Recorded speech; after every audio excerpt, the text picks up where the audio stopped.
Okay, we're moving on to dynamics. We're looking at learning objective 3a, which is apply Newton's laws to describe the effect of balanced and unbalanced forces on a body and describe the ways in which a force may change the motion of a body. Okay, you don't need to state Newton's laws, which means you don't need to know which law is which, but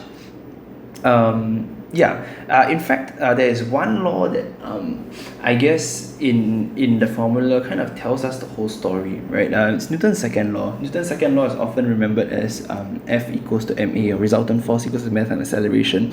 But I prefer to speak of Newton's second law in terms of in the form of A equals to Fr over m. Why? Because the formula in this form tells a story. What is the story that it tells? It tells the story that we're interested in, that is acceleration, right? So now dynamics is about how why do things accelerate the way they do, and we're looking at forces, right, and how it relates to forces. So we're looking at what affects an object's acceleration. So what affects an object's acceleration? Two things affect the object acceleration: the resultant force on the object and the mass. If I have a larger resultant force on the object, let's say two objects of the same mass, obviously the object with the larger force will be accelerated more, right? You have a larger change in speed. It makes sense. Again, if I have two objects now and I apply the same force on both of them, but one is much bigger, which one will accelerate more? The small one will accelerate more, right? So the larger the object, the harder it is to accelerate. And so if you put m below the formula, the larger the mass, the harder it is to accelerate. So really, this form of Newton's second law makes the most sense for us because it tells us how and what affects an object's acceleration. The thing which affects an object's acceleration is the force applied to it and its mass. Okay, this is going to be very helpful for understanding the rest of this. So let's dive into question 8 first.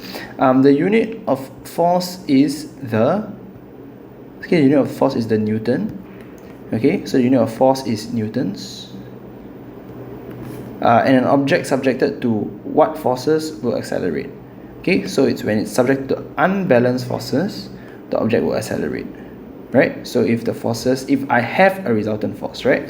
So a resultant force, so if I have two forces like this, 3 newtons, the forces are balanced, the resultant force is 0. It's as if there are no forces acting on it in terms of how it affects its motion, right? How the acceleration is affected. But if I have unbalanced forces, say 1 newton, the resultant force is 2 newtons to the right, right? So an unbalanced force will cause this to accelerate, to have a change in its motion. Okay, so unbalanced force results in acceleration. Acceleration is a change in velocity. Okay, and remember, velocity is either speed or direction or both. Okay, so the answer is C. So an unbalanced force or unbalanced forces will result in acceleration, and that makes sense, right? If I have a resultant force, I will have an acceleration, right? So that's what this formula tells me. If Fr is not 0, I will have an acceleration. But question 9, what does question 9 tell us? I mean, so what about balanced forces, right? What about balanced forces? Okay, let's look at balanced forces. If my forces are balanced, what is my acceleration?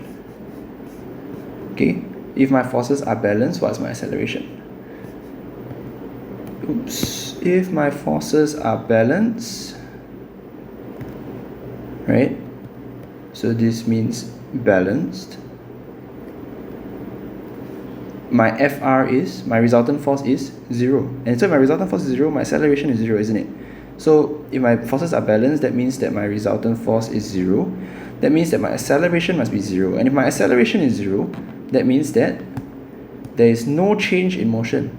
So I'm either at constant velocity, which is constant speed and direction, constant speed in a straight line, or I'm at rest, right? So there's no change in my motion. If I'm at rest, I'll remain at rest. If I'm moving, I will continue moving in a straight line at the same speed. and that's actually Newton's first law. Right, so that's balanced forces, which is what Newton's first law describes actually. And yeah, so let's look at this question. They tell you that the forces are equal, which means these two forces are balanced. And if the forces are balanced, what can you conclude? You can conclude that the resultant force is 0, so the acceleration is 0. So it's either constant velocity or at rest. So let's look at this. Non-uniform acceleration, it's accelerating, it's wrong. Car is moving with non-uniform acceleration, also wrong, because it should be either at rest or constant velocity. The car is moving with uniform velocity, correct. The car is stopping, means it's wrong. Means it's slowing down, right? So it's also wrong. So the answer is C, constant velocity. Okay, so in this question, they started by telling you that the forces are balanced forces. Okay, they started here, and then they want you to predict the motion, right? But they can also do it the other way, which is question 10. They can give you the motion and then ask you to predict the forces. Okay, either way, this is a chain that works both ways, right? Balanced forces always result in constant velocity or at rest, so constant velocity or at rest will always be because of balanced forces, right? And it's all captured very elegantly in this Newton's second law. So in this case, it tells you it moves upwards, vertically upwards with constant speed. Vertically upwards means there is no left and right acceleration because it is moving vertically upwards. Okay, so there's no left and right acceleration. At constant speed means it's moving in a straight line at constant speed. So we're looking at this scenario here, constant velocity. Okay, so constant speed vertically, this plus this gives you constant velocity. So once you see constant velocity, you know that the forces must be balanced. Okay, so straight away you know B and C are out because there are some forces that are not balanced here.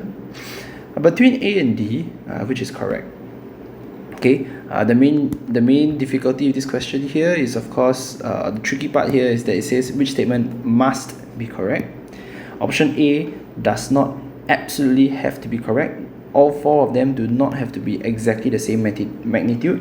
Of course, if they were the same magnitude, say 4 newtons, 4 newtons, 4 newtons, is it possible for it to be moving constant speed vertically? Yes. Okay, yes, because the forces are balanced. But what if it's 2 newtons, 2 newtons, 4 newtons, 4 newtons, right? What is important is that horizontally it's balanced and vertically it is also balanced. So as long as Q and S is balanced and P and R is balanced, then it can be moving at constant velocity. Okay, because all you need is balanced forces. So answer D is correct.